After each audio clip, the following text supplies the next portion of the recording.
Hey, what's up, y'all? Okay, this is Health, Fitness, and Sports 101, and today we're going to talk about what you see behind me, and it's actually going to be fats, okay? Healthy fats and not so healthy fats. We're going to focus a little bit more on the healthy, but let's get the bad stuff out the way first, the unhealthy. That's going to be saturated fats. Saturated fats is going to be anything deep fried, basically, for the most part. Some red meats and, depending on what cut, has more saturated fats than others. Pork, and there's other things that have saturated fats in it too, okay, in a nutshell. But saturated fat, let's talk about that. Saturated is basically, think of a fat molecule as a hexagon. And when it's saturated, that means all sides of that molecule is sealed, basically. It's solid, it's saturated.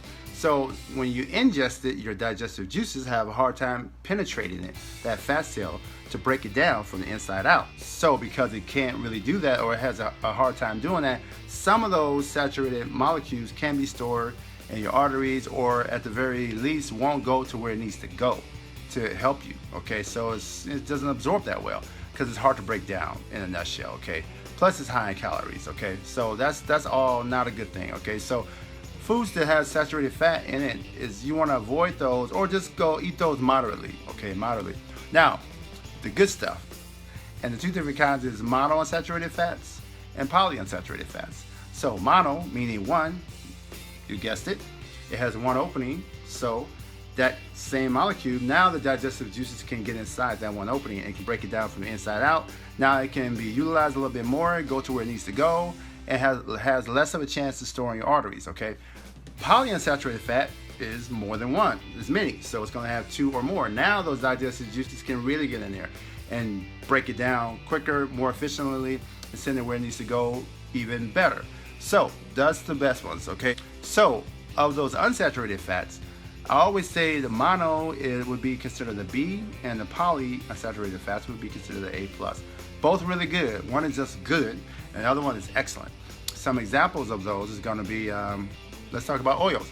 Flaxseed oil, that's a really good polyunsaturated fat. Excellent, good for your hair, nails, skin, all that good stuff. And then also in your brain, and it does a whole lot of stuff. I could do a video just on flaxseed oil, but one of my favorite ones is going to actually be grapeseed oil. Grapeseed oil is one of the most stable forms of oils, and so that's the one oil that I know about that you can actually deep fry in. You can fry chicken in there, no jokes. You can fry anything deep fried in it, and the molecule stays steady or stays stabilized, okay? So because it does that, it won't turn into trans fatty acids. If you ever notice when you cook something deep fried, whatever it may be, even if you use olive oil or canola oil or some type of unsaturated fat, it's still, after you're done, if you leave it out at room temperature, it'll turn hard. And that's a side note. If you guys want to know a good quick way to determine if an oil is unsaturated or saturated, just set it out at room temperature. And if it hardens, it gets hard, that's a saturated fat. And that's basically what it will do to your arteries. That'll help you remember.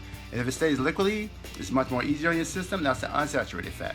So, and of those, I just said they're not all created the same, but they're still good. But even if you deep fry in the unsaturated fat, like olive oil or something, it still will turn into trans fatty acids, equating to saturated fat, basically.